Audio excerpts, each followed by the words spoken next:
Muito bem, agora que nós conceituamos a dor, nós vamos falar a respeito da sua avaliação no ambiente de emergência.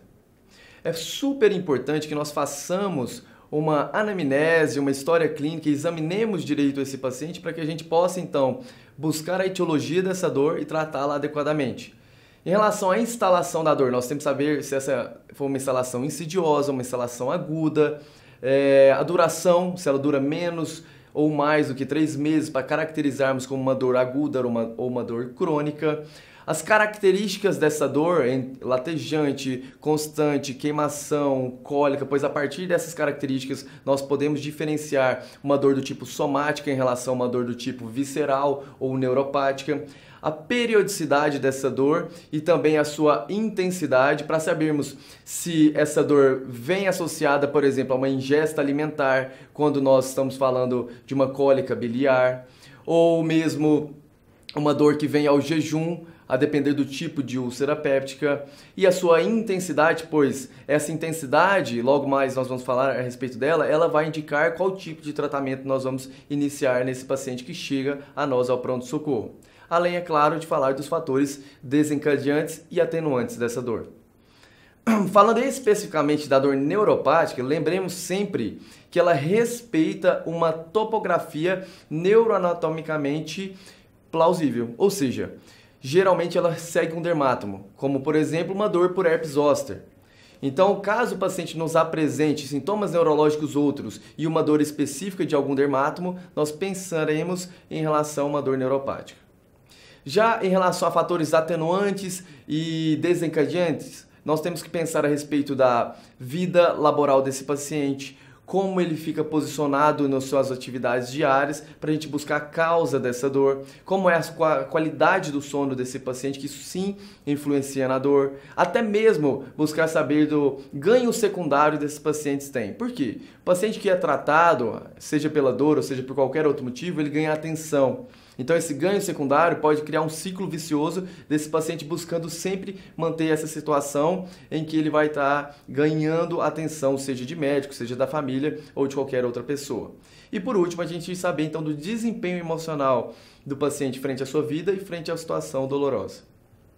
Falando especificamente da intensidade, e esse é o critério objetivo mais importante para a gente falar da escada analgésica, que então é a escala em que a gente vai tratar essa dor.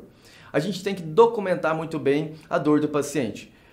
A gente pode usar descritores verbais do paciente citar para nós o tipo de dor, a sua intensidade, isso é legal, sim. Mas se a gente puder usar uma escala visual numérica, ela é muito mais objetiva, em que a gente coloca uma escala de 0 a 10, em que 10 seria a dor mais forte que o paciente possa imaginar sentir ou já ter sentido, e 0 a ausência de dor, e o paciente vai escalar isso para nós. Por que isso é super importante?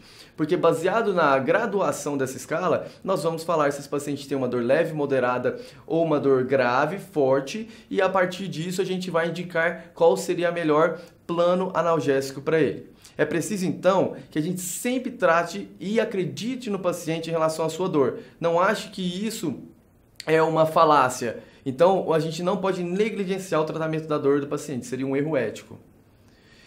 Podemos usar, por exemplo, para pacientes dos extremos de idade, crianças e idosos, às vezes que têm um déficit cognitivo também, as escalas visuais analógicas, como por exemplo essas que a gente vê pelas faces e o paciente simplesmente vai indicar para nós. Ela não é tão exata como a escala visual numérica, mas também ela é bastante útil nesse tipo de paciente.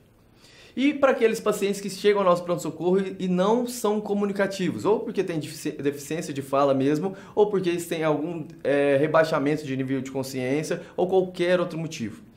Nós temos que avaliar o paciente desde o momento que ele chega a nós. Então, o paciente que ele tem uma expressão, uma face de dor, a gente vai saber que esse paciente realmente está sentindo dor. O paciente que eles têm uma tensão muscular, a gente vai saber que esse paciente tem uma dor localizada. Pacientes que têm dores crônicas, essas acima de 3 meses, geralmente têm uma face já mais depressiva. Pacientes que têm um estado mental comprometido podem ter uma piora desse estado. Pacientes que chegam já com algum diagnóstico de doença que gera dor, nós então já imaginemos a dor do paciente, exemplo, câncer, exemplo, paciente que esteja com algum dreno, um paciente que fez que está em pós-operatório, que sofreu alguma queimadura. Ou então o paciente que tem um comportamento que já nos diz sobre aquela dor. Exemplo, aquela velha e boa posição antálgica que os pacientes que têm um abdômen inflamatório, por exemplo, de apendicite pode ter, ou principalmente quem tem aquele abdômen taba por um abdômen agudo perfurativo pode apresentar a nós também. Então todos esses critérios são levados em conta quando a gente vai caracterizar a dor do paciente. Muito obrigado.